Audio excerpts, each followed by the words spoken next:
at the newsstands this one. Thank you for watching Flip TV. We are saying a big welcome to everyone watching from all over the world and Nigeria. I am Christian Chuko on this wonderful edition of Bystanders at the Newsstand. With me, my wonderful reviewers with me here this morning. I have many of them here getting ready to do justice to the news headlines. Let's move over to the newspaper headlines this morning. I have with me the Nigerian Tribune and also have the Nation newspaper. Okay, above the masthead of the Nigerian Tribune, Insecurity. We are tired of observing 1 minute silence. Senate President. The Senate President is saying that they are tired of observing 1 minute silence, looking at the deaths that are happening in the country. Constitutional review. Akeredolu calls for part-time unicameral federal government. That means we are going to be looking at the scrapping of the Senate and also just having just the House of Reps doing what these two upper and lower houses are doing. Below the masthead, we have the main headline: shock awaits those who want to destroy my government. That is from Buhari. Shock awaits those who want to destroy my government. The rider says burning of INEC offices won't stop election. The rider is saying that burning of INEC offices won't stop elections. Those misbehaving today are too young to be aware of the destruction and loss of lives that occurred during the Nigerian Civil War. Those of us in the fields for 30 months who went through the war will treat them in the language they understand. We are going to be very hard sooner than later. That is the speech from President Buhari. He's saying that they are going to be hard on these alleged agitators, arsonists, sooner than later. 90-year-old commits suicide in Kaduna State. That's a light one. Police guard NECO registrar's residence in Menta. A son says father died during brief illness. Police guard NECO registrar's residence in Menta. As son says father died during brief illness. Makinde slashes LAUTECH tuition fees by 25%. That's a good news for that state. Makinde slashes LAUTECH, Ladoke Akintola University's University of Technology tuition fees by 25%. Senate approves Federal Poly Ilaro to become university. Senate approves Federal Poly Ilaro to become a university. That's what we call good governance. That's what we are expecting for our governors. He has shown a good example. Agitation is good for development, part of democracy, Bauchi governor declares. Agitation, good for development, part of democracy, Bauchi governor declares. We are moving over to the Nation newspaper this morning. Above the masthead, anti-graft war, custom CG, top officers to declare assets. Anti-graft war, custom CG, top officers to declare their assets. Controversy over NECO registrar's death. Some say that he was assassinated, while his son said that he died of a brief illness. Controversy over NECO registrar's death. Governors, others mourn. Editors urged to join government in fight against fake news. Editors urged to join government in the fight against fake news. Makinde slashes LAUTECH's tuition fee by 25%. We're looking at the main headline on the Nation's newspaper this morning. Buhari to arsonists, killers, agitators. I will shock you. It shock you. Buhari to arsonists, killers, agitators, saying, I will shock you. Wow. That is a very wonderful rhetoric. No excuses, President tells service chiefs, IG. Attacks on INEC facilities won't affect future polls. Insecurity wouldn't define our administration, says federal government. Insecurity would not define our administration. What then has defined it? Well, that means that the governments are trying to look at ways whereby they will curb insecurity in the country. Toll likely to return on federal highways. Toll likely to return on federal highways. The President Muhammadu Buhari yesterday reflected on the worsening insecurity in the country, saying that the incessant attacks on the assets of the Independent National Electoral Commission will not affect the conduct of 2023 general elections. The attacks on INEC will not affect INEC offices, will not affect the conduct of 2023 general elections. He maintained that concerted efforts will be made to secure future polls in the interest of democracy. The president lamented that the attacks were orchestrated to make his administration fail. He said those behind the wanton destruction will soon have the shock of their lives. that is reiterating Buhari to arsonists, killers, agitators, I will shock you. Let's move over to our wonderful reviewers this morning. They are hot. They are hot this morning. Good morning. Nzobu, Henyimba, Henyi. Nzobu, Henyimba, Henyi. Yes, good morning, esteemed viewers. I remember this song because in 1991, not just during the Civil War, when the Hausas resort to incessant killing of the Igbos, and eventually Igbos have to rise to the occasion. And of course, the Hausa has to flee their homes in Kano State in 1991. So when you force an Igbo man to take up arms, of course, Igbo man has been promoting one Nigeria, but it's not working. They have done that. Most of their businesses have been raised down, and they tolerate that. They promote coexistence and peace. So if an Igbo man is forced to take up arms, Nigeria will never recover that. They are killing people in the southeast. Young people are being killed in the southeast. And we are saying that, some people are saying that people are here just talking about the agitation while their brothers are being killed in the south. How do you reconcile that idea? Don't mind Mr. Effiam Samuel. Well, he is entitled to his own opinion. Someone, Mr. Taiwo, said, I don't want to give him more attention, that I'm speaking to make myself happy. And the likes. Well, if that is what I have to achieve, well, I think I've done my job. But I will continue to say the truth. I told you that Nigeria is no longer working. And besides, look at what is, of course, you had the speaker, the deputy speaker of House of Rep, Bajamila. He said that the constitution we are running, the 1999 constitution is below standard. I mean, a serving deputy. No, he's the main speaker. Okay, yeah, Bajamila is the main speaker, not even the deputy. If Bajamila can come up to say this, that they have faulted the Nigerian constitution, it means that it's a useless system. So it behoves now on Nigerians to understand the truth we are speaking, that this constitution can no longer serve the people. Look at a sitting governor, Akeredolu, calling a sitting governor or yes, he is converting for unicameral legislation. He's calling for the scrapping of the Senate, which had been a cog in the wheel of the Nigerian progress. So as long as this Senate, and it's impossible for such to be scrapped, for the Senate chamber to be scrapped.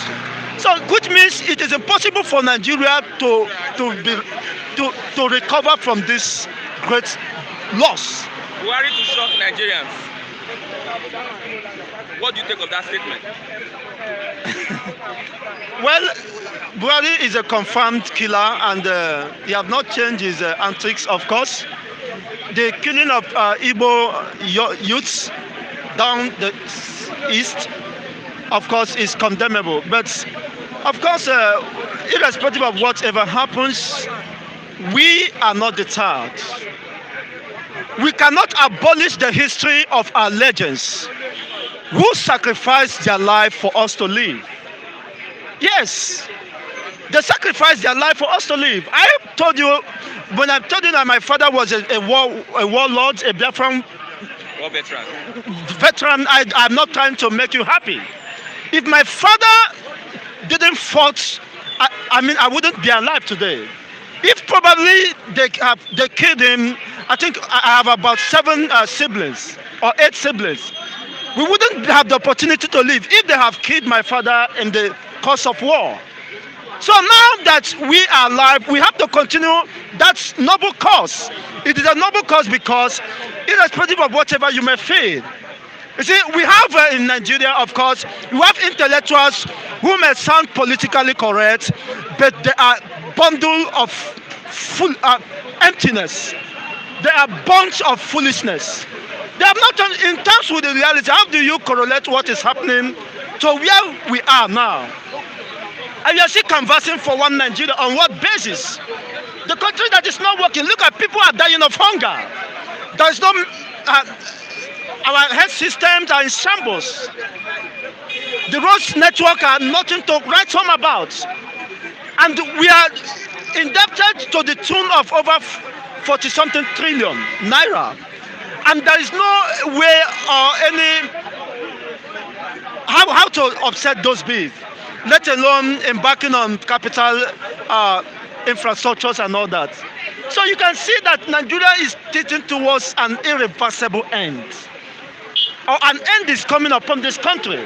We have foolish intellectuals who may sound politically right, promoting one Nigeria on what cause? Someone will say, let's meet, let's discuss. For over 60 years, the first discussion was a Buhari Accord. It was discarded and, of course, jettisoned.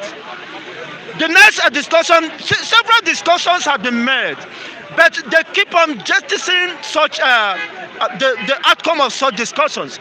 And after 60 years, idiots, animals will still come out here to sell us, let's discuss. On what basis? It's quite unfortunate. In fact, I felt very disappointed. Honestly.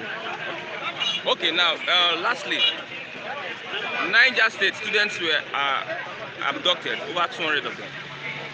And now there's a bill in the House that is saying that if you pay ransom to kidnappers, you'll be jailed 15 years. Now, these people are asking for 110 million naira for the students. What position should the parents of these students have? What should they take? Should they not pay and leave the government that is not giving them security? Well, I think the federal government should bear the brunt, because this is what they have sown over the years. If those bandits from the northern part have jobs, if the government have created jobs for them, they would have been gainfully employed. So because they don't have job and they have to survive, so they resort to kidnapping, of course, having seen it as the easiest way of making quick money for survival. This is about the struggle of survival. So I don't blame them totally. So the government who failed to put things in place, who failed to create enabling environment, unfortunately the northerners had been within the corridor of power, the political elite from the north. They refused to create a system for their people. They jettisoned all the opportunity to have done that. They only concentrate on power and power tussle, intoxication. So they only concentrate on oil from the south. They neglected their own region. And now they are ripping off what they have sown over the years. And unfortunately, it's unfortunate that it is only affecting for now the average students who are innocent of this crisis, who are innocent of this problem. It's unfortunate they ended up becoming victim of this problem. But that notwithstanding, the government, I know, they have to pay the ransom. Otherwise, of course, eventually they may not pay because they have no value placed on life. They may allow this student to die. Well, that is the cost you have to pay when you have a system that is very destructive, even to her own people. Okay. So you can see now, Nigeria, where are the combatant men? Where are the military officers? Where are the DSS? They're in Southeast. Okay, they are in Southeast. They left the northern region and they went after defenseless people who are going about their legitimate duty, killing the innocent youths in the Southeast. Where are they? Where are the intelligence gathering? They would have nipped this problem at the board before even the adoption of those students. You can understand that most of those adopters as key men in this administration, who sponsored them, who gave them timely information, when to strike. Of course, most of the time, who also guide them with the military personnel. Because that wouldn't have been possible to move over 200 students. Wouldn't have been possible without flying through the roads. Where are the military at the checkpoints? So it's unfortunate that the system has collapsed. Okay, And for anyone who might blame me, I tell you, it is a matter of time. You can keep living in denial, but Nigeria is gone. What do you have to celebrate about the country? The incessant killings, not just as a result of the agitation of the Biafran, succession of Biafran state or Duduwa state. The killer herdsmen, somebody said the innocents are dying as a result of Biafra. Are the innocent not dying as a result of killer herdsmen? Are the innocent not dying as a result of banditry? Look at the 200 students kidnapped in Niger State. Are they not innocent? Are they Biafran for crying loud? So you can understand that we are already in the state of lawlessness. We don't have government in place. And the only way, I mean, it is a crime to remain law-abiding in a lawless state. Thank you very much, Mr. Chigozie. Biafra remains the way forward. It doesn't matter what may be your opinion. I remain a Biafra. Thank you, Mr. David, for having a handshake. Biafra is the way forward. Okay, we have Mr. Felix. Good Well, morning. I am quite the way Mr. Chigozie at times talk when he comes on the platform is irritates me. The same Mr. Chigozie is talking. He went to Nigeria. He went to Nigerian school. He went to Nigerian university. The water I drink is Nigeria. The currency in his pocket is Nigeria. Today will come, Nigeria is fed. And some other stuff. It's an insult. It's an insult on Chigozie. I stand to be corrected on this platform. Mr. Felix, No, I stand to be corrected on this platform. did the Nigerian government give him free education They gave him free education. Where is he? Call him. Nigerian government gave him free education. in our university? They gave him free education. He went to school. He went to free education. Even went to school in the north. He even went to school in the north. He said he was. Huh? He even went to school in the north. Look at him now. He gave him free education. Did the government not give you free education? Yes or no? Okay, let me respond to this. We do Yes respect. or no? Yes or no? 1 minute. 1 minute. Yes or no? That's the Okay, question. 1 minute is enough for me to express myself. The question is no. From my kindergarten, I have been sponsored by my parents. Even after the demise of my father, when I was about to, when I secured admission, I engaged in menial jobs for my upkeep and to ensure that, of course, I rounded up my program in Imo State University as of course physical sciences. So I have not benefited anything, not even a dime, as far as Nigeria is useless country. Who gave you Thank you very much. scholarship? This what he's saying. Okay. I don't believe what he's saying. You don't believe? I don't believe what he's saying. You have facts. You have Huh? He's coming here just to promote Biafra. I'm not here to promote Biafra. Okay. What I'm looking at, Nigeria, we have issues. We have challenges. You understand? Until we come together as one family, we can solve our Can challenges. we come together as one family? Yes, we can come. Yes, it's possible. The South governor, they came together in respect of different political parties. We can come together as one. This one that Chigozie is The saying, north, the south, the east, and west can come together. we can come together. Okay. Let me give you instance how we can come. We can when it comes to the terms of playing football, we come together as one country. We come together as one country. We can still come together as one country. Why Mr. Chigozie is promoting Biafra? You understand? He has not seen war before. You understand? He has not seen war. My take is just that the president has spoken. The president has spoken. Let him go ahead. We shock. Let him go. Let him go ahead and let them continue their this thing. The president has spoken. We've been saying that from on this platform. We've been saying that Mr. President has not been spoken. He has spoken now. He has said he knows how to deal with. He knows how to deal with these people that are fomenting trouble. You will see what will happen. But this same president has not dealt with Boko Haram. Hello, my brother. If you watch that statement, if you watch the statement he made, it was not specific. He didn't say this group. He didn't say. But what he was saying is that for you to maintain law and order, that they are going to deal with the people. Should I read his statement? Read the statement. Those of you misbehaving today are too young to be aware of the destruction and loss of lives that occurred during the Nigerian Civil War. Who is he talking to? Let me tell you, he did not mention a particular group. He did not mention, let's look at it very well, constructively. He did not mention a particular tribe. What he said was that he's going to deal with people. In which region? Did he mention region? He did not mention region. Which region fought the Civil War? Eh? Which region? Nigeria and Biafra fought the Civil War. Nigeria and Biafra fought the civil war.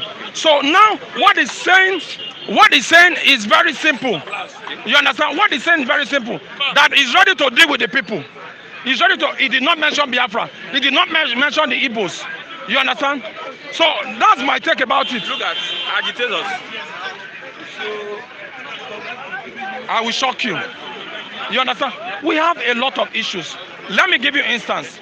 Why these issues is going to be affecting more that is biting the Igbos is that in his statement, watch very well. He said those that are burning INEC offices, those that are burning police stations. You understand? If he is telling them that come, go and drop your shit. I don't mind whatever people are going to say, but the truth had to be said. If you want to fight, there are better ways to fight issues. There are better ways to handle issues, not by burning what the federal government has built for a very long time. And the most funny thing is that it's even in their place. It's even in their territory. One more question: what are the better ways that they will fight these issues? The better way, they have people they can come together and champion that cause. This is what we want. This is what we want. We want good road. We want good hospital. We want this. We want good hospital. We want some better things. So that's my take about that. Okay, thank you very much, Mr. Okay, give me. Let me talk. 3 minutes. 3 minutes. My good brother, 3 minutes. Yeah, that is very, very short. Buhari is saying to us on his killers, agitators, I will shock you. He don't even say that he will shock them. He said he will shock them. That is the first statement. Second statement, he said he will speak the language that they will hear. We want to hear that language that he will speak. Because since Boko Haram have been existing in this nation, he don't know language that he will speak to them, that they will hear. And he have never shocked them. Let him go and shock Boko Haram that is in Zamfara, in his village. Because Boko Haram is in his own village, destroying. Another one in Niger now. They say they kidnapped 200 students and they are demanding 110 million. Let him go there and speak the language that they will hear. He should stop threatening Igbo people. He should stop killing Igbo youth because he's been doing it and the whole world is looking at him. It's not that we don't know what to do, we know, but Igbo don't know how to shed blood. We don't know how. We are not Hausas that kill people like ram. He should be careful. He should be careful. See, he call himself an old man, but he don't know. He don't use his sense. Let him use his sense. Let him use his sense. He said he should stop saying he will shock Igbo people.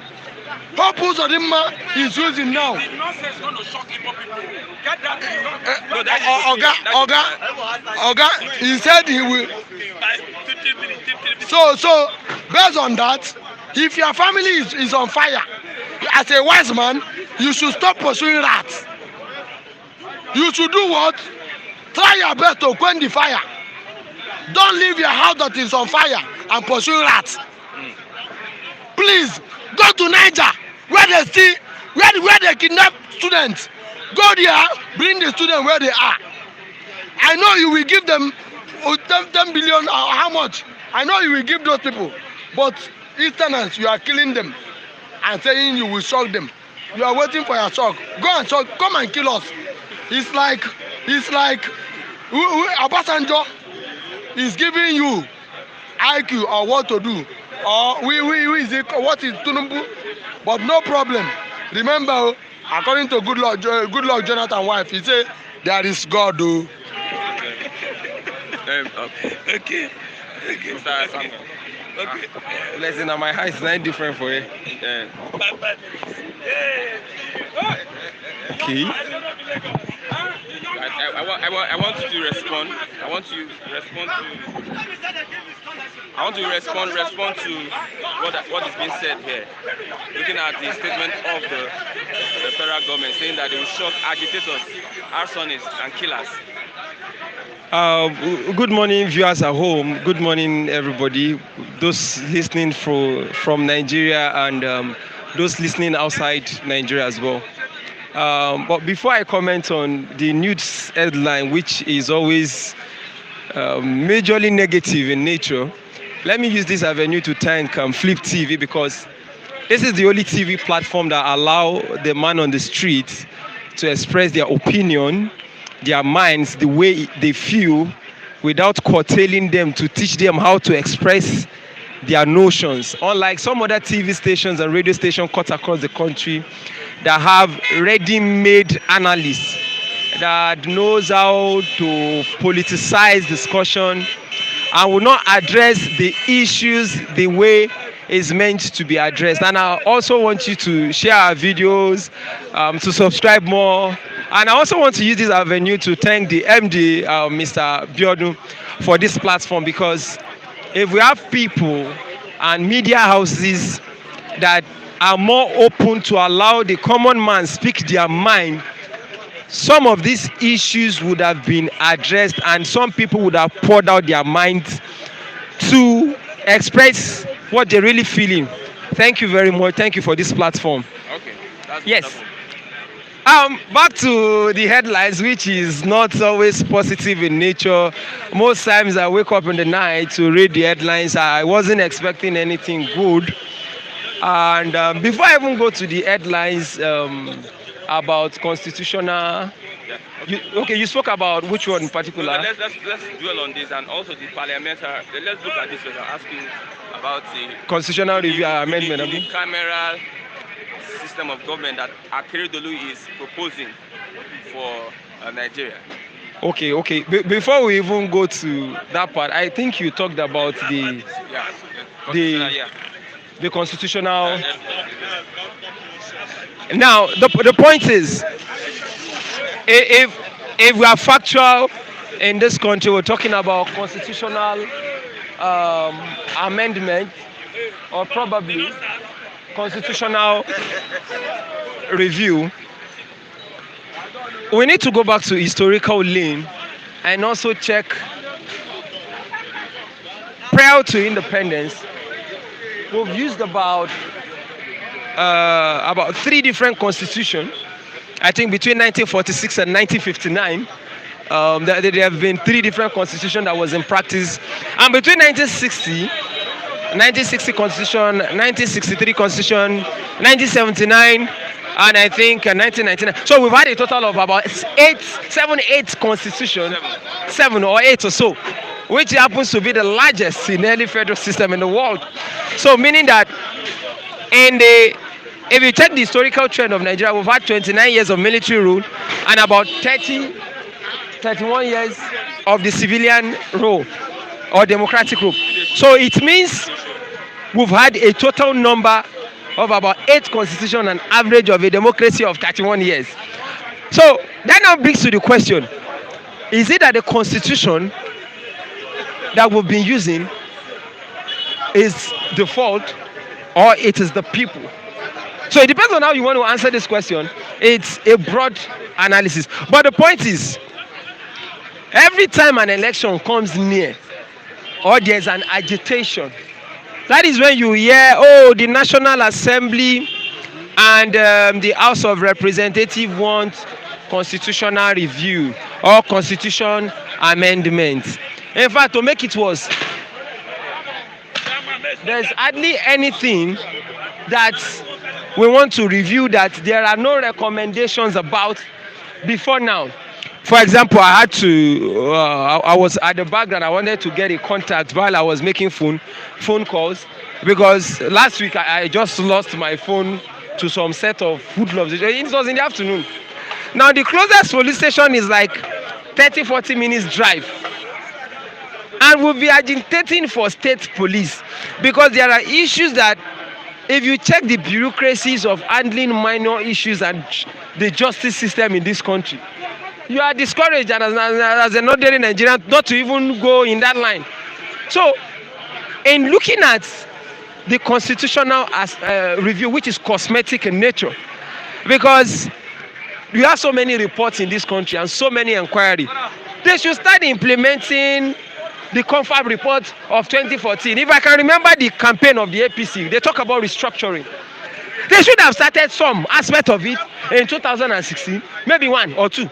2017, maybe one or two. 2018, maybe one. So by now, 6 years, we would have critically achieved a reasonable part of those constitutional amendments. Okay, let's abandon the constitutional amendment that was done under Jonathan. Let's say it was cosmetic. El-Rufai, the APC government, chaired by El-Rufai, did his own constitutional. I have gone through very logical ones. Pick from it. It is your government that does the constitutional amendment, and analyze and pick the ones you can start implementing. So this cosmetic approach, which was done in 2013 under the Google Lokebele Jonathan, that Professor Ben Nwabweze, the constitutional lawyer, had to go and meet the then president. You know, we are not privileged to have people who are factual in data analysis and political analysts. So it is always done 2 years or a year to the election. The 1999 under President Olusegun Obasanjo, there was a constitutional amendment. It is when the election is getting close and there's agitation. Do you know that the report on the scrapping of NSAS came out first in 2011? Now, there was no implementation, there was agitation, not until 2020 that resulted in burning, riot and counter-riot, killing of police. A report that had been created, yes, a report that has been dished out, no implementation, nobody discussed about it, was kept in archives for over 10 years. So it is only a cosmetic approach to dividing and politicizing the system in order to prolong time. Femi Gbajabiamila, that has been in the house for a quite number of years, wonderful, very vibrant, sound. That is the average technocratic ability of a political office holder in Nigeria. But when they get there, the principles of ethnicity, religion, party affiliation, and double standard hypocrisy is now coming into play.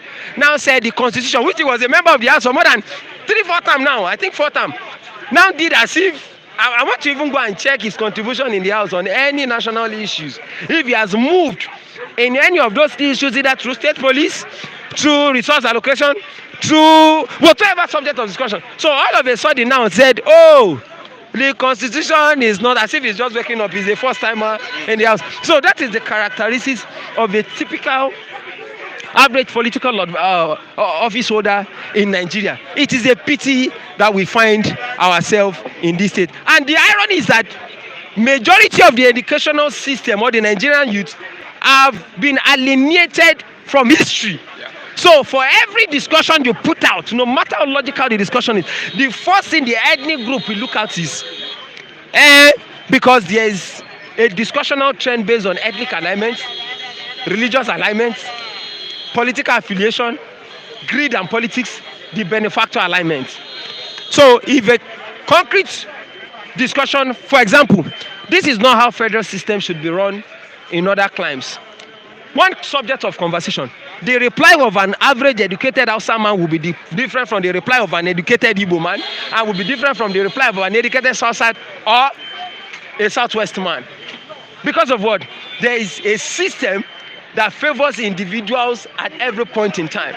So the Igbo man or the Yoruba man can decide to align with an Hausa man on the subject of conversation, not because that is the international practice of a federal system, but because as at that time, the alignment to favor their own region or their person, or their personal inclination or their ethnic or religious aspiration. So as at that subject of discussion, which if you read all federal system in the world, Nigeria is the only country where the federal will control what is in one state, where consumption of beer is allowed in Lagos and the money is divided in Kano, where is bad, we drive the same people from not drinking the same beer that generates the money.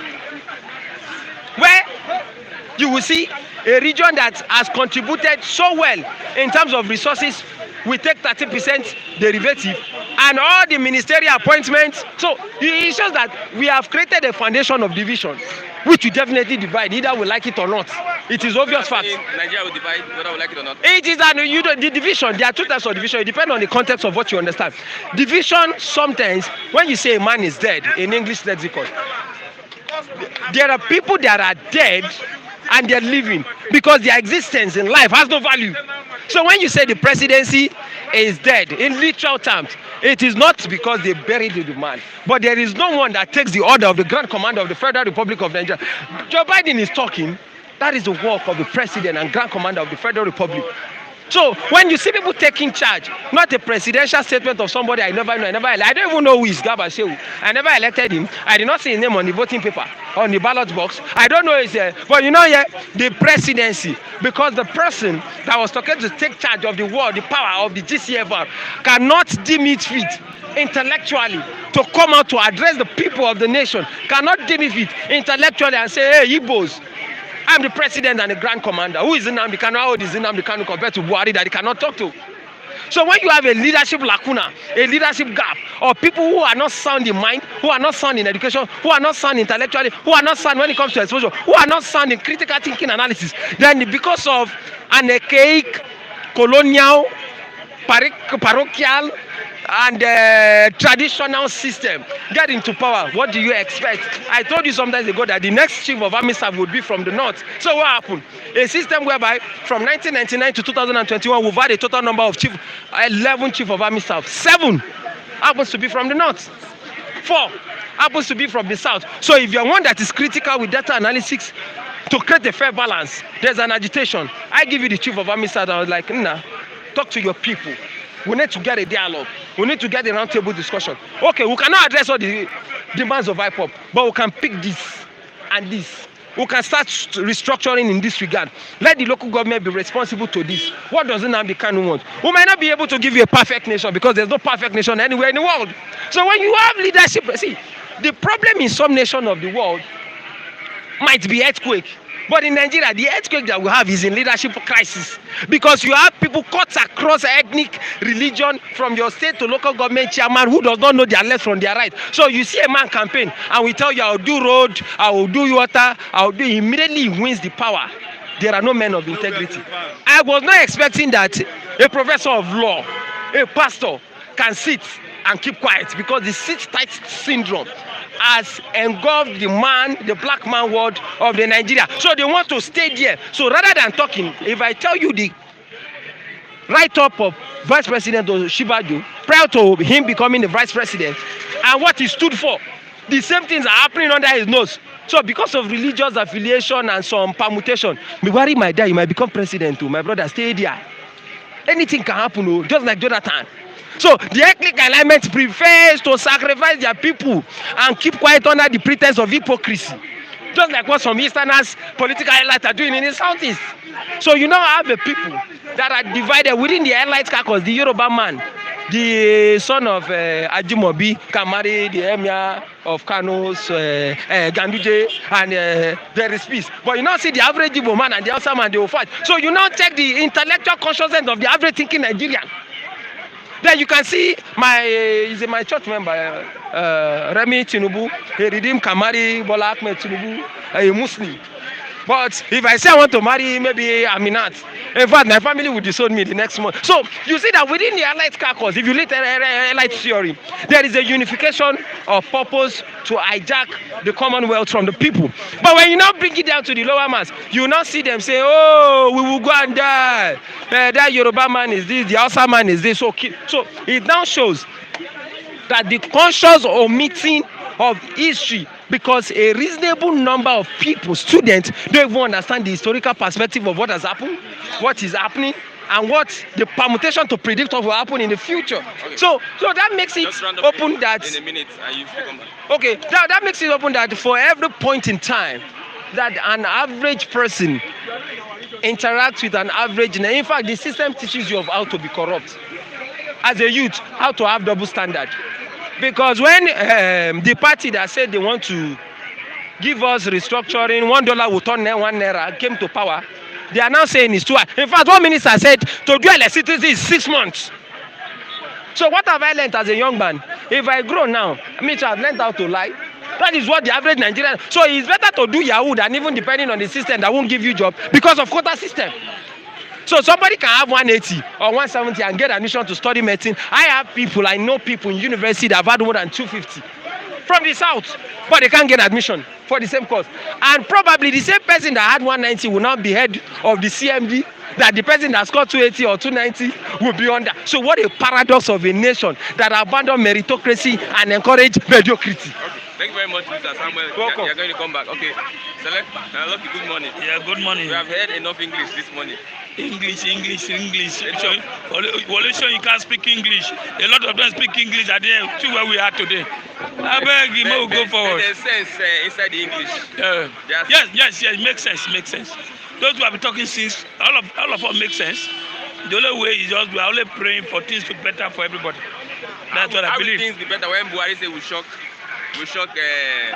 agitators, those that are burning stations, those that are killing? First of all, let me thank our viewer who responded to our brother, Mr. Sunday, and the chairman of Flip TV and the crew. May God bless you. Thank you very much. You will live long. You will not have an accident. You will not die. Thank you. My name is Mr. Lucky. Don't be Lagos. Thank you very much. Now, back to your question. Buhari want to shock who? Shock himself? Is this shock himself? Now, I listened to him yesterday. After arrangement, after consultation, after brainwash. Yes. He now came out and said he want to shock who? Shock who? Let him go and shock the Boko Haram first. Let him go and shock the bandit first. Let him go and shock those who kidnapped 200 yesterday. Abi? Let him shock them first before he cannot shock other people. He created this vacuum. I believe, I don't talk anyhow. I mention names. I go straight to the point. We have no leader. Including the speaker, this man was saying, that man, or even the vice president, a pastor. This my brother don't mention one pastor down. Mention his name, Osibanjo, was prepared to stay back of Buhari. In case, let me use this proverb. When there is dog around you, when meat drop, dog will pick it. That's proverb. Abi? But so what you are saying, in case the president is no more. When Yaradua go, good luck took over. So that was the arrangement. But it couldn't happen. That's why the man cannot talk. He only remain 2 years now. Almost 1 year. But what I'm saying is that we have a president that when they put word for his mouth, that's why we say rubbish. Shock who? Has he been able to shock the economy? Zero. Security? Zero. Is there an area he want to shock? Is he want to shock human beings? The IPOP, every year they celebrate those who die. Yes. Look at the compliance. They cannot. Do you know? Say a president cannot give order like this. Look at the compliance. The Igbos comply for Southeast is to send a message to our president that he need the money to sit tight. One day, one voice will just call all the Igbos. They will go. They will obey. I don't like killing. I don't like burning police station. I don't like all these things. It's because of the attitude of the president who cannot address the nation, address the children. Look at now. In fact, everywhere in Nigeria is not safe, my brother. Everywhere is not safe. Look at the way they kidnap 200. They are now asking 100 and something million naira. Who will pay the money? And they are about to pass the law now that if you pay ransom, you that pay ransom. My brother, that's what I'm saying. Nigeria, you should wake up. Let's wake up and protest against this bad government. Let's send message, not Buhari shocking. Let's shock him, not in shocking people. Let's shock him, let him go out. Let's show him the way to go out. Not him shocking. Who is going to shock? He should go and shock his people first. He did not. When you, oh my goodness, look at the whole post. And Nigerians are watching, sleeping. People are talking here. Ministers, armies, generals, everything, they are all army. And people quiet. And we are killing ourselves. Is it good? So that is why in Southeast, they are burning federal government. They say they don't need federal government. Things over there. If the Southwest start the same way, the war has come. So please, what I'm saying to those who are watching and Nigerians here, let all of us come together and remove this pursue this old man who cannot even address the yesterday, that address yesterday, he just sat down. After sat down, that I'm going to shock those who doesn't know anything. Let him go to north and shock those bandits, Boko Haram, those who are kidnapping, killing, raping in the north first. But then he does that. Then other people will sit tight with the body language. Okay, Akeredolu calls for part-time unicameral federal parliament. That means one parliament. You scrap either the Senate or the House of Rep. One. How do you look at it? For me, the two should be scrapped. Why did they want to scrap NYSC? Sort of scrapping NYSC, let them scrap the Senate. Those Senate, check who are there. Is the same governor who spent 8 years, who are there, residing there, eating our money, my brother. You see, the president cannot sack them. They cannot strap themselves. It's we, all of us here. You see, as I'm saying it now, the world is watching me. They are watching me. Senate should be scrapped. Leave NYSC. What the House of Rep? What House of Rep? What are they doing there? Nothing they are doing there. But Jamiala is just talking rubbish. Rubbish. Nothing is happening there. Let me give you an example. When Goodluck was there, the Southwest was shouting that nothing being done in Southwest. My brother, today, Southwest and the Northern, they are in government now. What happened? Go to so many places in Southwest, nothing, no road, nothing. Buhari are tired. He now gave the roads to private people to manage. And when you know the good, bad thing and good thing in private to manage road, my brother, they can charge you 2,000 naira to cross the road. You know, put toll gate everywhere. So we are in mess, we are in problem, we are in trouble. Let them sack the Senate. We don't need them. They are not doing anything for us. Oversighting they're supposed to have done nothing. Okay, you want to tell me in Senate they don't have somebody oversight under security? Nobody can advise a president. Nobody can advise this just apparatus of military or police. So we have a big problem that whereby our president, our senator, this time around they are not doing well, my brother. Under Jonathan, I see the road Saraki play against Goodluck, and that was the only thing I know that Senate can work, not under Buhari. Senate and House of Rep, all of them are bunch of wicked people. Thank you very much. Wicked people. Thank I you love very you. much. Oh, young man, good morning. Good morning. How are you? I'm fine. Can you respond to what he's saying? Buhari shocking agitators. Probably he's referring to those in the southeast. Southeast. How do you look at that?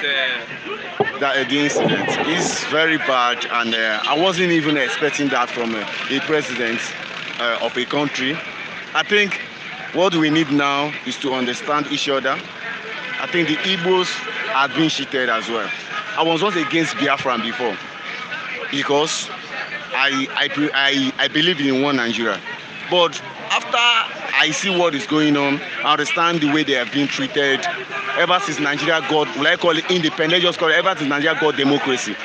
It's quite unfortunate that non-Igbo man has been a president or do we have any, even a vice president?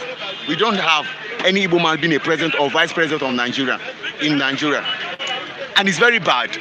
And people are agitating for Biafra. We have a different ways to settle things. Buhari has never called in Nnamdi Kanu for once.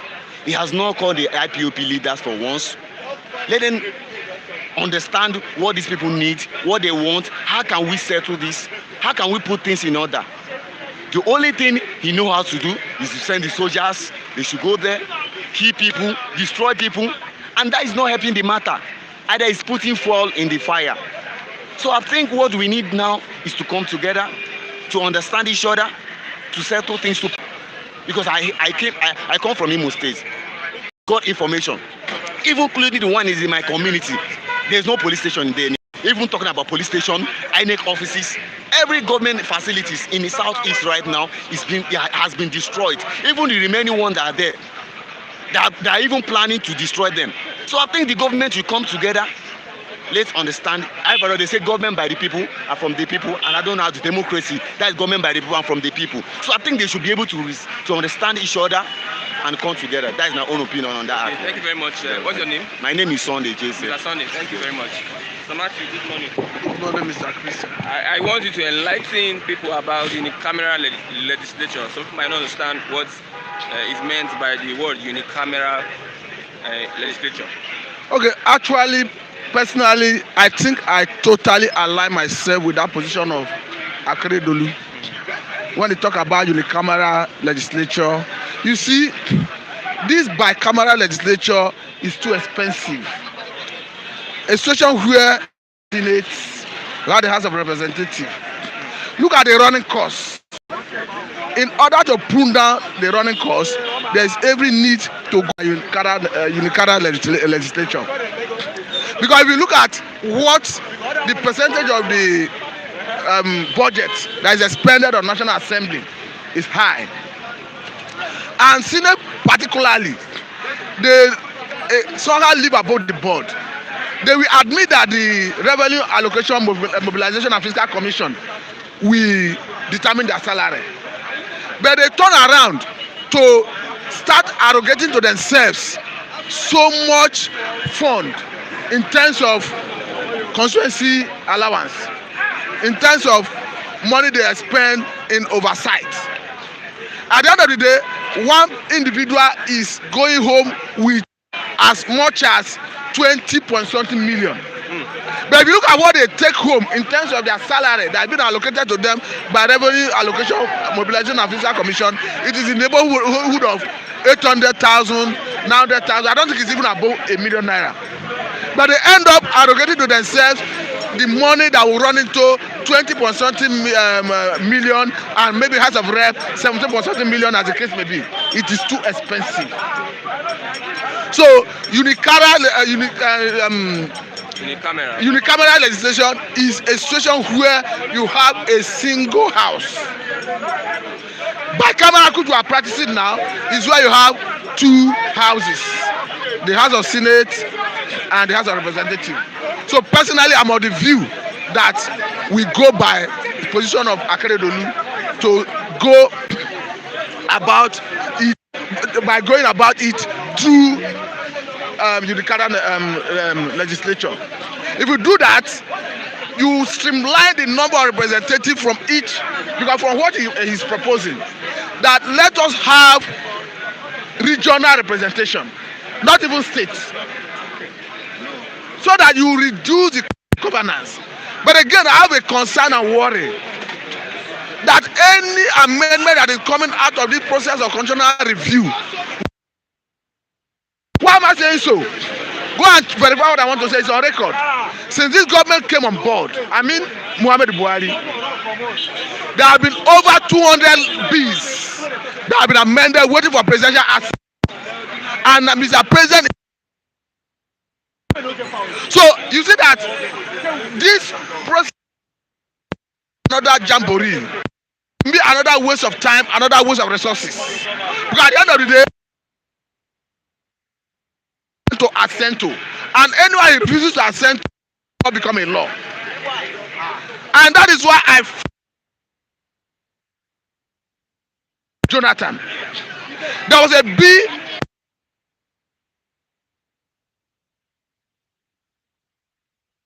money that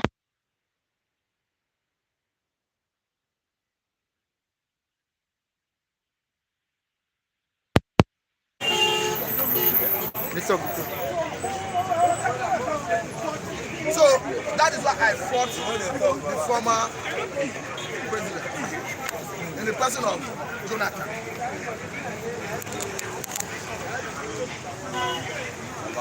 Why I'm fighting Jonathan is simple. Before Jonathan left office, the Senate reviewed the Constitution, and there was a bill that seeks to remove that power of assent from president, so that when the president amends, when the National Assembly amends a constitution, it do not need presidential assent, so that automatically it becomes a law.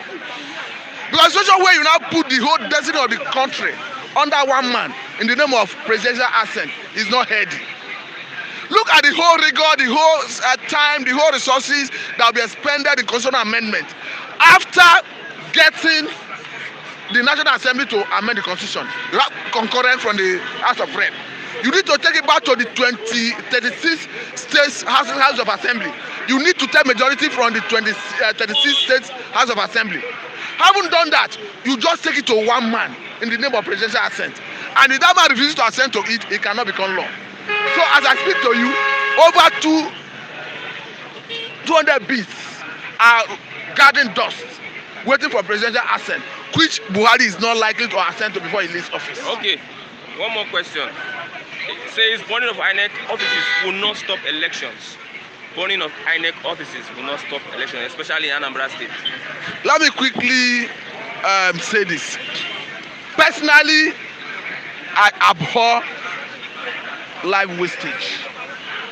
I abhor arson. But I think the government should do the needful to avert all these unnecessary activities. I've seen Mr. President talking about shocking people. I've seen Mr. President talking about that he speak to them the language they understand. And I begin to ask, just as I do not encourage killing of policemen, I do not encourage burning of police stations, I do not encourage burning of INEC offices, what I want to ask is, why is it difficult for Mr. President to speak that same language to bandits, to speak that same language to kidnappers, to speak that language to Boko Haram, to speak that same language to ISWAP, to speak that language to Fulani herdsmen who are rated fourth most dangerous terror organization in the world? Why is it difficult for him to speak that same language to them and to shock them? Why is he always quick in reaction and in responding with federal might when it comes to South-East and South-South? I could recall at the inception of his office when there were renewed hostility against oil infrastructure in Niger Delta. This same Buhari mobilized over 100 gun boats to Niger Delta to start harassing, intimidating, killing for the purpose of securing oil infrastructure without doing the needful. I could recall that their boats were even capsized. Common fishermen and women were rescuing Nigerian military personnel in the sea before Oshibanjo went to the region to broker peace. And that's the real peace we're experiencing in Niger Delta today. What stopped Mr. President from even fronting an Oshibanjo to go to the southeast to broker peace? Because we are saying that the Buhari is not a peace person. He does not have what it takes to negotiate for peace. Or let Mr. President go on vacation and allow Oshibanjo to drive the process of governance for 6 months.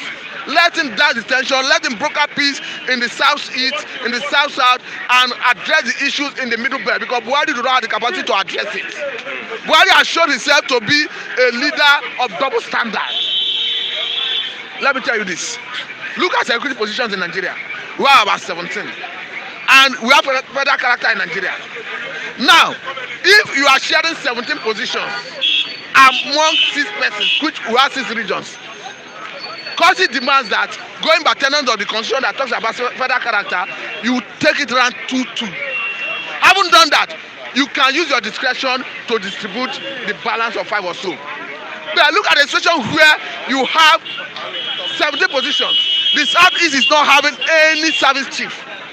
You give chief of defense staff to South-South. And for people who claim that giving South-South service chief of defense staff, it means you have accommodated the Southeast. I think that ideology and school of thought is wrong. Because federal character says that if you distribute positions, it must reflect geographical spread and it must be devoid of ethnic bias. So on that basis, I'm faulting Mr. President and calling on Mr. President to call a roundtable discussion to address the situation instead of speaking in a language that escalates already escalated situation. Thank you very much. 5 minutes, everybody, 5 minutes. Mr. Sunday. No worries. Good morning, everyone. How are you? How is your body? Thank God. How's it going? Fine. Buhari say he will not shock you people. No be Buhari, but matter dey worry me. That one wey no go shock you, the thing wey dey happen to im family. Now I wan shock people wey big pass am. Leave am. Nnamdi Kanu and everybody still big pass Buhari. My own account this morning, I want to appreciate everybody. You understand? Those people that love me. I don't know that people love me, but I say appreciate. You understand? That is even when we got to this thing yesterday, they scan because they has done yesterday the X-ray. They told me that the thing did not get to bone. That is the bone there. many other things. This other one, what they take my wound to do this one. There no medicine that they will use for it.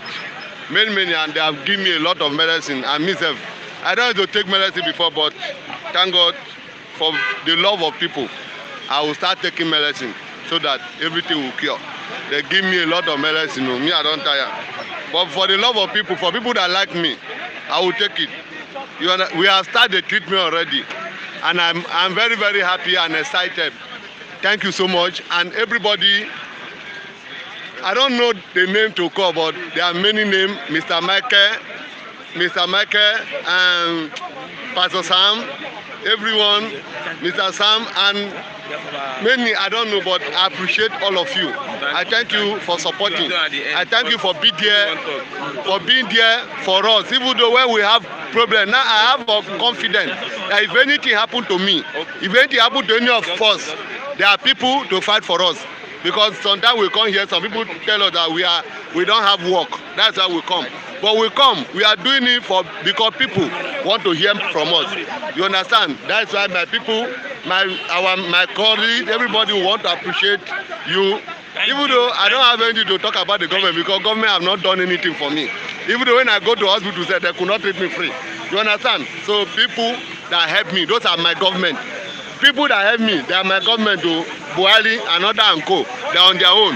I don't know them because they have not done anything. I have never achieved anything for them. But what they are planning is that to eliminate us. We're hungry and this thing. For him to tell us, hey, he want to shock us. The bandit that kidnapped 200 school children for Niger State, they are threatening to kill the teachers. The teachers that they catch with them. If they don't pay the ransom of is it 110 million? Can you imagine from which account? Buhari and all the northern elders and the Gumi, they have turned Nigeria CBN to their personal account office. Anytime they kidnap people, Gumi go take Buhari to go and tell CBN to give 100 million to bandit. They have make it compulsory. Anytime they kidnap people, they want to collect 100 million. My number is 08092414751. 08092414751. That's my number. So, I appreciate Akilo Doru and Governor Wike. The rest governor in the southern state, they have turned themselves, even the one in the east, those one. Why Buhari is threatening the whole eastern people and the southern people is because the mad governors, they have turned themselves to lie down under carpet for person that don't like them. For the one, I told you people that Buhari never like Igbo people. That man, if na anybody where they there, any Hausa man never like Igbo man. But they will be laughing with them. They will come. They will be laughing and dying together, planning to kill you. And that is why they fight that Buhari support fight. He's living that fight because of who? IPOP, because of the Eastern people. The time that this ESN they are looking for, the ESN have sent message to them before. If you want to fight us, come and meet us in the forest. Let us fight like a man. Don't come to the city and kill our people. And now the soldier will go to the city and kill the innocent people. The ESN are here inside the bush. They will call them IPOP member. Police will go there to the street and kill innocent people. And you tell me that killing will continue, the people will not retaliate. Means if they don't fight back, they are fool. That's what you are seeing there now. That is just a child's play. A thing that the whole Nigeria will witness. If Buhari do not call in soldier or uncle, those people threatening them, they not call them to order. In the Kanu, they have raised soldier because they bring the soldier. Yesterday, they launched a Biafra army that are coming to fight. Those who are equipped with wisdom and with talent. Not this our soldier where they carry crack and shoot. Nigeria own a crack and shoot that they carry. Only the soldier where they carry better gun are the one they carry Buhari. That's why I tell you, only Buhari own. Now be better one. Thank you so much. I appreciate everybody. Because of time. I appreciate Mr. Timmy from Canada. What you said through Mr. Michael, I appreciate so much. And you and your family, everyone, God bless you and bless everyone. Coronavirus will not see any of you. God bless you all. Thank you very much. Mr. Kule, good morning. Yeah, good morning. I know you've heard what people are saying about Buhari'S shocking, let's say the Southeasterners, because the things happening is not unconnected to the Southeast. That he gave his speech yesterday. He said that he will shock agitators, he will shock arsonists, he will shock killers. So how are you going to respond to that? If you're talking about referring to Southeast alone, it's involving part of Southwest too. Okay. Igbo is involved. And me, myself, the way I am talking here, I'm involved. Because the way it is now, these people are looking at us as if we are just maligning them. But we tell them the truth. We keep telling them the truth. If they want to hear, they should hear. Mr. Buhari, me, I will keep talking because I've been oppressed in this country.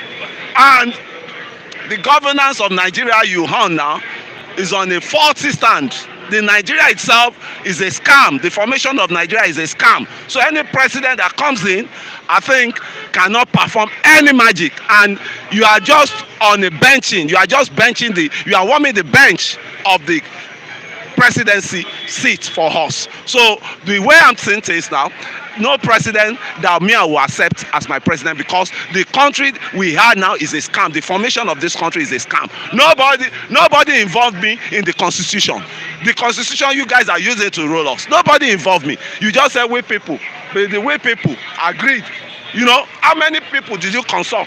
It's a scam constitution. It was just already packed constitution made by Abdul Salam Junta. You know, it was a military constitution, and a house that is not built on a solid foundation, we always crack. That's why we're still telling you now that if you are still sleeping, Nigeria is already a failed state. It's a failed state.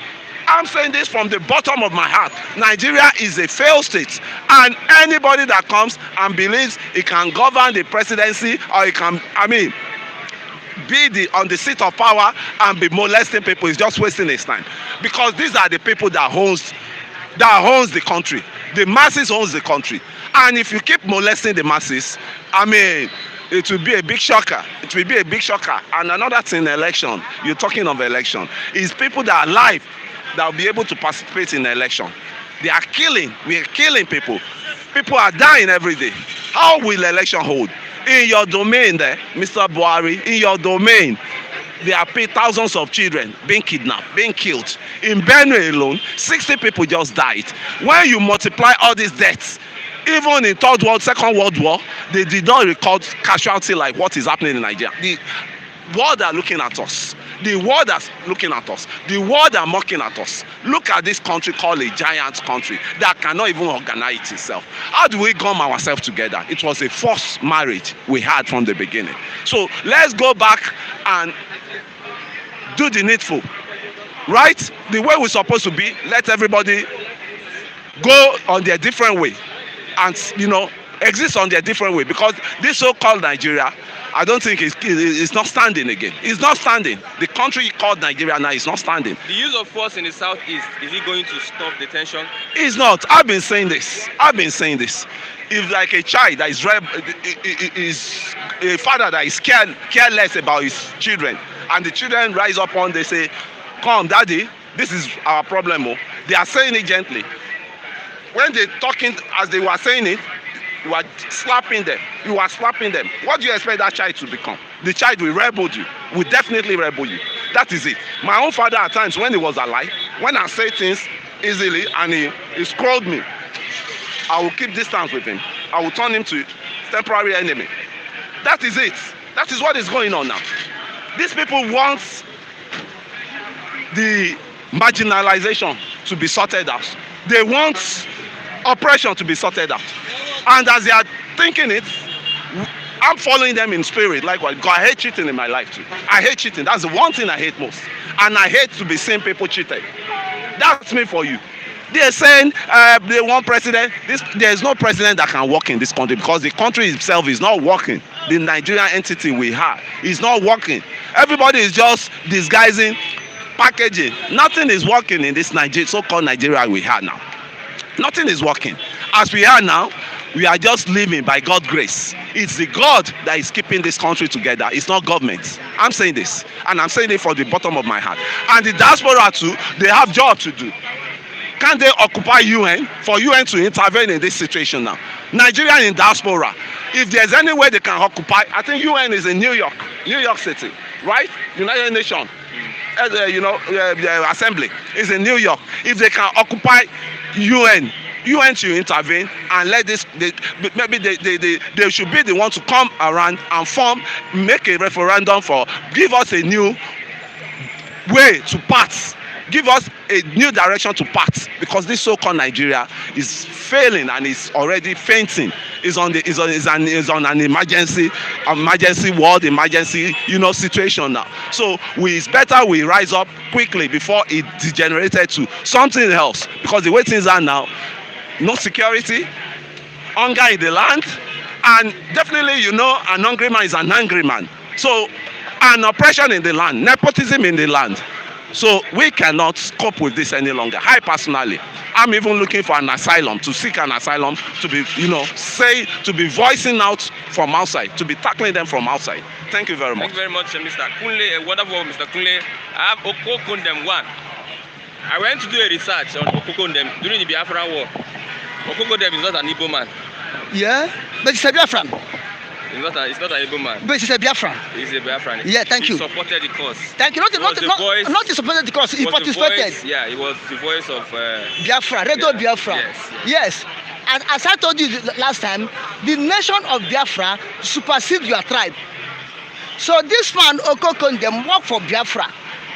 He's a Biafran man until the ceasefire of Biafran war. Yeah. Even after the ceasefire of Biafra war, go and jail him for at least 7 to 10 years before he was released.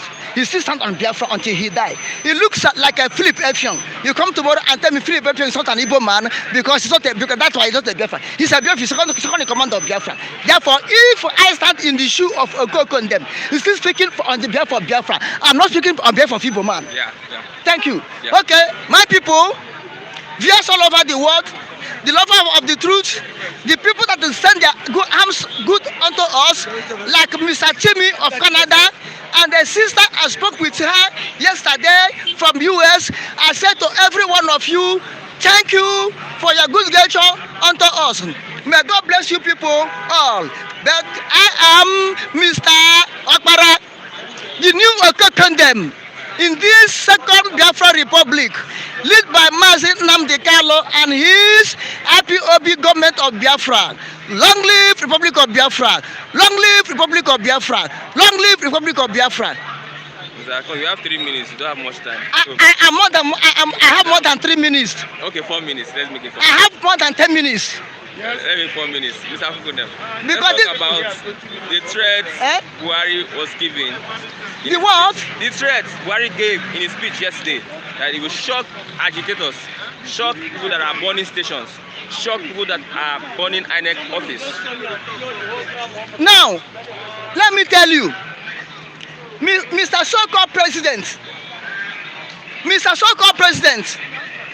I could them challenge you. Carry your threat out. Enough is enough. I said, carry your threat out. You have been doing it. Now do it. Operation Pattondas, you did it. Onisha bridge killing, you did it. Opiweka bridge killing, you did it. Operation Crocodile Smile, you did it. This time carry it around. People will tell you, masses will tell you, hungry people will tell you that now we are hungry and we are anger. Okay, let's assume we vote you in. Do we vote you in to kill us? Do we vote you in to threaten us? You are threatening the life of people that stand on their right to defend themselves, but you're not threatening the life of Fulani herdsmen. You are kingsmen that are killing people all over the nation. From Sahara to Atlantic Ocean, they want to take it by force. Mr. President, go first of all, caution your kingsmen. The Fulani, threaten them, tell them to stop what they are doing.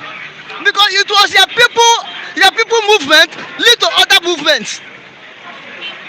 Whom are you threatening? Whom agitators? If you come to Nigeria now, there's nobody agitator you call agitator than Southeast. We are not agitators. We are claiming our right. We are restoring our nation, Biafra. MC drama. You threat. You have been doing it. This was not a threatening. You have been doing it. Continue doing it. And Father Yahweh, Almighty Jehovah that created heaven and earth will frustrate you. Some people to come arrest me. Oh, I'm a common man. Nobody will. No, if you arrest me, nobody will come and bear me. Send them to come arrest me. But what I'm trying to tell you, you are misgoverning Nigeria. Your government is a failure. Government of anger. Government of bloodshedding. Government of nepotism. Government of tribalism. Government of Fulani. You are threatening instead of you to make peace. You are threatening instead of you to say, please, I'm sorry, I have misled you. Anyway, I not blame you because you are still in power. Had you been the Senate, the House are not corrupt like you. You are corrupt. Corrupt is not when somebody embezzle money. That one is only corrupt. But when you sit down, see evil happening. It's a corruption. You see your people killing others, you did not talk. But when others carry on to defend themselves, you are threatening, you will kill, you will do this. Go on, you have been killing, go on and be killing. No problem. Go on, carry your threat out, go on and be killing. God will save us. Amen.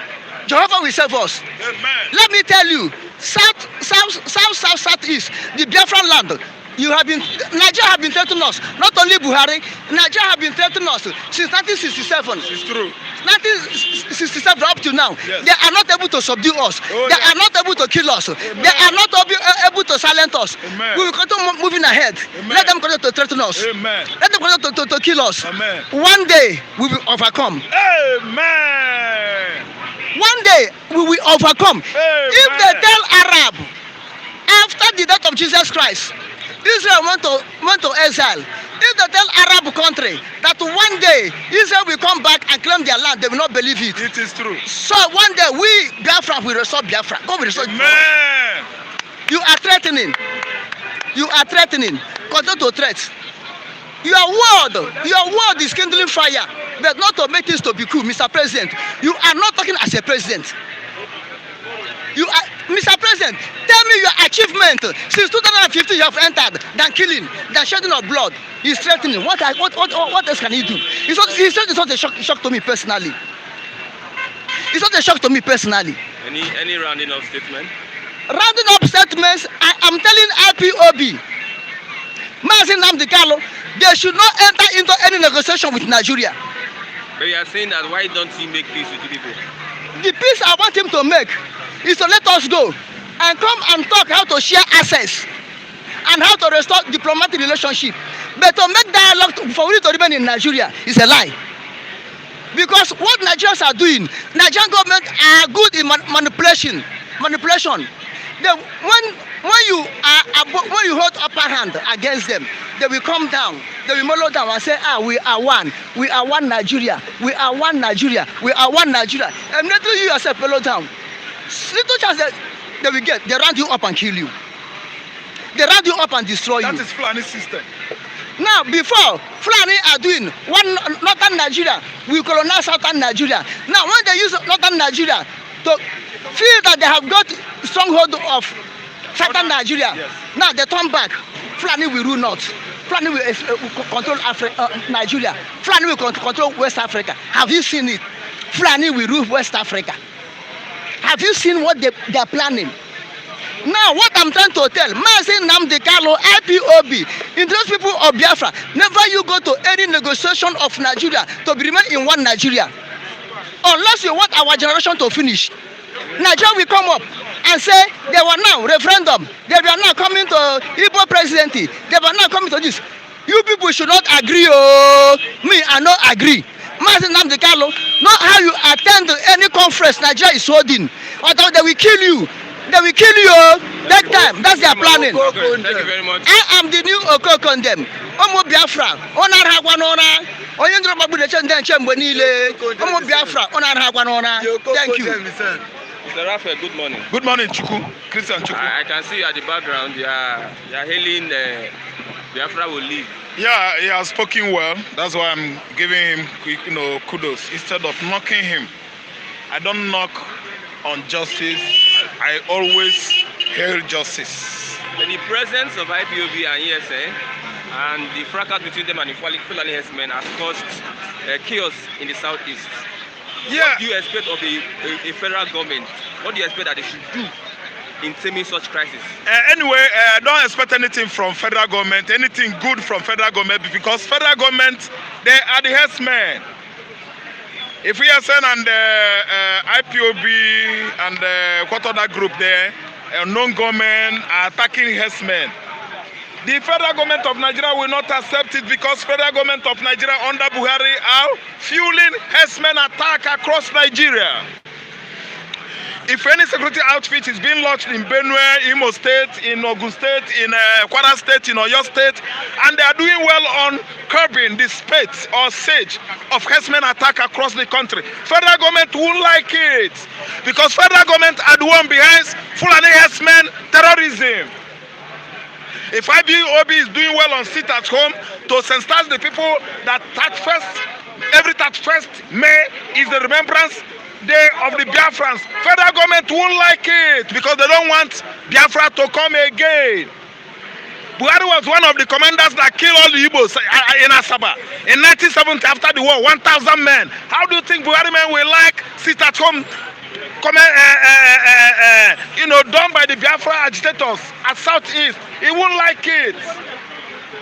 But by the way, are you trying to tell me that that there is Buhari at Aso Rock? Who is that is still? No. He's a Nigerian. Somebody that spoke yesterday was from Niger. A Nigerian man would have not said that. A Nigerian man, president manages his speech. A clueless man from Niger Republic is not Buhari I used to know. You don't expect a Malian to be a president in Senegal and still address Senegalese the way it should be. A Malian can never know the geography of Senegal too well.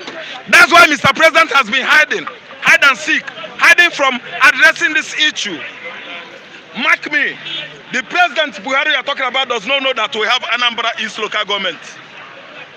He doesn't know the kinsman where Obiano comes from, because he's not a Nigerian. Mark me today that Buhari does not know Umahi too well, the so-called Buhari you are talking about, because he's not a Nigerian. I call him masked man. Masked man, anytime I come here, he masquerades himself around as a Nigerian president because he's wearing mask. By the way, don't you think that the tribe that produces species of people that look so familiar, similar, synonymous, facially, is the Fulanis? Fulanis, they look alike. That's why they replace him. He is from Niger. He has no interest of Nigerians at hand. He doesn't know who the hell is the Igbo man before him. An Islamist from Niger is ruling you people are still calling him Buhari. If it's Buhari, why is it that Madam Babangida ran away with his children? No, it's not Buhari. He can never have any business addressing this issue, because he doesn't know the accurate nomenclature of Nigerian geography. So shocking. Let me tell you, no. The man is caricaturing you and I. This current masquerade president is caricaturing us. He is pranking on us. What do you mean? ESN, East Security Network, they are curbing the spate of herdsmen terrorism in the southeast. Nigeria presidency could not even know how to manage their speeches. They are spitting fire. That we will use the language that IPOB understand to treat them. Look at that kind of rubbish statement from El Rufai, rubbish statement from Malami, nonsense statement from Garbachevu, useless statement from Gumi. You are accusing a dead man, a late man, somebody that is gone, that he was the one speaking that. When did Buhari learn how to speak English? Are we morons here? Somebody that could not even get GCE, speaking all those grammar. In fact, you people are rubbishing yourselves. Sometimes I look at all of you as I don't know. You will think that I'm abusing you now. I don't abuse anybody. But I know that the Buhari people you are calling Buhari is not Buhari. And you should have gotten this right into your head. A writing of statement. Rendered up statement, though anyway you've not given me enough time, but I will just round it up. Tomorrow what? Some people spoke more than 20 minutes here. You are telling me tomorrow. Let me tell you, I will let me flip TV. You and this you are go mind on yourself. So this closing statement. Republic of Oduduwa, up Sunday Igboho, up Gani Adam. The agitation has come to stay. The other day, they shot Chowore Omoleye at Ties, a female police officer in Abuja there, where Chowore was doing his peaceful protests. This jungle justice country, they sent all manner of idiotic police officers who shot Chowore at the Ties. Up Republic of Oduduwa, up Omoyele Chowore, up Federal Republic of Biafra. You seen just few days ago how we conducted our sit at home. Everybody respected it. Now, Dave Umahi of Ebonyi State, I give you 10% for coming out to say that every 30th May should be remembered for Biafran Day. I score you good. Thank you, Flip. Well done. Mr. David, good morning. Good morning, Mr. Chukwu. I believe there's no time, okay. So I'll be very fast and brief. My words. I actually want to thank all the viewers that has come to aid Sunday in his treatment. I say may God Almighty bless each and every one of you that has supported Sunday's treatment. I say kudos to everyone. You guys are real. You guys are the real MVP. Okay. Looking at Buhari's response to what happened in South, is saying that it will shock agitators, killers, and arsonists in that region. What are you going to say about that? I believe as a leader, he shouldn't have made such inflammatory statements. As a leader, he's supposed to dose the tension in land, because now there is tension in land, heated tension in land, and then you being holding a public office, you shouldn't have made such detrimenting statements. Such statements could look towards anarchy. Now, if the Fulani herdsmen, herders, has been killing all this while, has he ever come out and make such inflammatory statements? Now, you belong to everybody, not to one part of the country alone. Fine, even if there's killing in the east, why don't you come out, set up a committee that will dialogue with them? Now, now what the president is saying is that now he wants to escalate this whole issue, and if this thing should escalate, the president himself will not be at peace. He will not be at peace. He's the father of everybody. So let him mind his words. He should mind his words. This word he's saying, this word he said now, is what? He's calling for what? More anarchy in the land. If truly he claims to represent the people, he shouldn't have made such inflammatory statements. For crying out loud, everybody has right to what? Agitate for freedom. Everybody, every region. Nobody has monopoly of violence, even the Fulani men. So please, Mr. President should not be biased when it comes to public opinion. So please and please, if you think the Biafra agitators are not going through the right channel, let him call them, let him dialogue with them. What is the way forward? Two wrongs, they say, can never make right. Let the president, who is the father of everybody, let him call them, sit with them, let them dialogue. Because Nigeria cannot be moving towards this part of what? Destruction anymore, whereby a Fulani man thinks he is more superior than what every other region. A country that you and I don't have sense of belonging, and he say we should not agitate. I don't have time. I would have elaborated more on that. Maybe tomorrow. Okay, thank you very much, Mr. David. Wonderful one. My brother, good morning. Good morning, everyone. Good morning, viewers. I still remain your humble servant, Charles Izuchukwuonyodi. There's a threat on the lives of people in South. Looking at the statement of the president, saying that it will shock agitators. What are you going to say? Why will he shock agitators? Who are agitating? The Easterners are not even agitating. That's, these are people that are summoning and fighting for their own freedom. Peaceful agitation. What about those Boko Haramic people that have been killing people here and there? In my maternal home, Ebonyi State, there's a place close to, I think, Izzi. They went there and they killed almost 75 people just day before yesterday. And what are you doing about it? You're not doing anything about it. But people that are agitating and fighting for their own rights and freedom, you are there telling me that you want to move down. That kind of speech, I don't expect such speech from a man who called himself a president of this country, because you cannot call yourself a president of a country, and moreover, you cannot speak when you are supposed to speak. Definitely, you are trying. What exactly is Buhari trying to tell the whole world? He is not the Buhari we used to know. Because if really you are the president of this country and you are the main man that knows, like the other speaker said, you know the landmark, the geographical issues in areas in this country, the nomenclature that have to deal with our country here, I don't think he has every right to come out and say what he said. Because the main people that are dictating are out there, being the how many people did you have that IPOP member killed? Nobody. I cannot veg you and watch you. I am just passing, shouting. Maybe for instance, I'm in support of my dad. My dad will rule. My dad will rule. Also, my dad will do one or two things. And you just come out and you will come out with guns and you want to shoot me. Definitely, I have to defend myself. But definitely, the IPOP members, they are not there to fight anybody. You cannot tell me, as the president of this country, you cannot address your masses at the right time. What you do is just to have your own personal interests at hand. Nepotism, sectionalism, that's only what we're experiencing in this country. My brother, the only thing the president is doing is to add more tension. And I will also say this to my IPOP, as in my president to be, Nnamdi Kanu, that we don't give room for negotiation. The only negotiation we are fighting for, the only negotiation we need to hear, even from the Senate or the presidency himself, is let Biafra go. Okay. If possible, let Oduduwa what? Go. Thank you very much, Mr. Charles. Thank you very much. We have Mr. Samuel to round off. Talk about the unicameral legislature, try and educate people on.